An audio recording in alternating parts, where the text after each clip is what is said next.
Os pagos con tarxeta dispáranse un 34% e as retiradas en caixeiro fúndense un 28% con respecto a antes da pandemia. Os veciños da comarca sinalan que é máis cómodo realizar os pagos de forma electrónica. A globalización e a digitalización a nivel mundial segue os seus pasos e isto pódese ver cos datos rexistrados despois da pandemia con respecto aos pagos coa tarxeta en efectivo.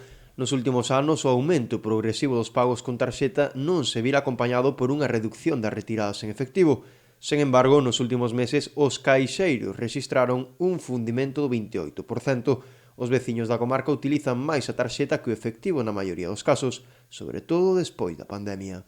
Bueno, sí que cada vez máis se tende a utilizar a tarjeta, non? A ver, as cousas de ir tomar un café ou unha caña, pois seguimos pagando con efectivo, pero bueno, no supermercado, tiendas e tal, penso que a maioría da xente pois xa usa a tarjeta.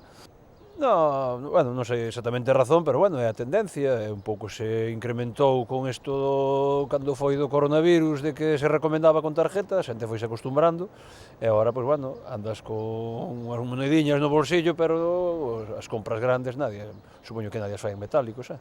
Eu sigo utilizando bastante o efectivo, a tarjeta tamén, pero o efectivo eu sigo utilizando bastante, sí. Non, me imagino que é un tema de costumbre, me gusta pagar con cartos en efectivo, si teño, si non teño non, pero me gusta ir ao caixeiro, sacar cartos e ter diñeiro en efectivo. Sí, aí sí, casi sempre se utilizo a tarjeta, sí, para pagar cantidades máis alá de 50 euros, suelo utilizar a tarjeta, sí. Do Covid, pois probablemente sea pois, que nos fomos acostumbrando a pagar un poquinho máis con tarjeta polo tema do Covid, pero bueno, penso que ven para usarse máis efectivo, sí, así máis cando vou a un bar, pois consumición, se vas a cenar ou tal, non, tarjeta, pero se vas ao que é a tomar un café ou unha cerveza, pois sí, efectivo. Incluso en canto ás transferencias bancarias, a maioría prefire facelo mediante a banca electrónica por comodidade e así evitar as esperas. Electrónica, banca electrónica. Desde o móvil, xa. Si, agora ao banco xa non vou casi nada. A comodidade do teléfono é non ter que estar a cola nin nada.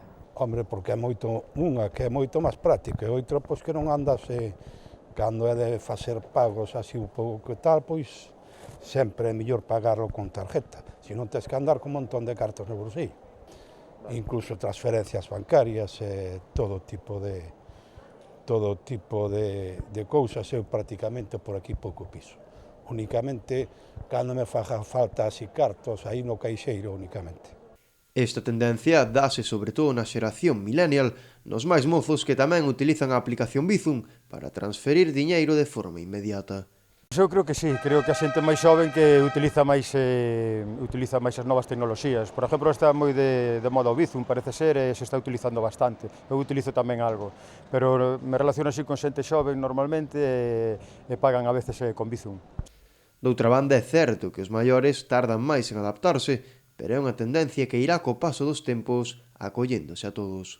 Costalle, pero vanse adaptando tamén. A ver, a xente que son moitos anos acostumbrados a ir ca carteira e cos billetes no bolso, pero bueno, é unha tendencia que non creo que sea reversible. Supoño que a xente maior sí, que lle costará máis. De momento son algúns os veciños os que seguen apostando totalmente polo diñeiro en efectivo e non usan as tarxetas para nada. Eu con efectivo, non quero tarjeta para nada. Non quero andar con tarjeta, nin con móvil, nin con tarjeta, non quero. Bueno, porque me obligan aí, pero eu hasta aquí hai tantos anos paguín os cartos todos os meses. Agora oblígame a que teño que pasarlo polo banco. Así mesmo, a rede de caixeiros automático en España segue reducíndose tras 2 anos especialmente intensos de consolidación bancaria no sector e de procesos de axuste de emprego e oficinas da maioría das principais entidades españolas, unhas medidas que fan prever que nos vindeiros anos a banca electrónica vai establecéndose definitivamente na sociedade.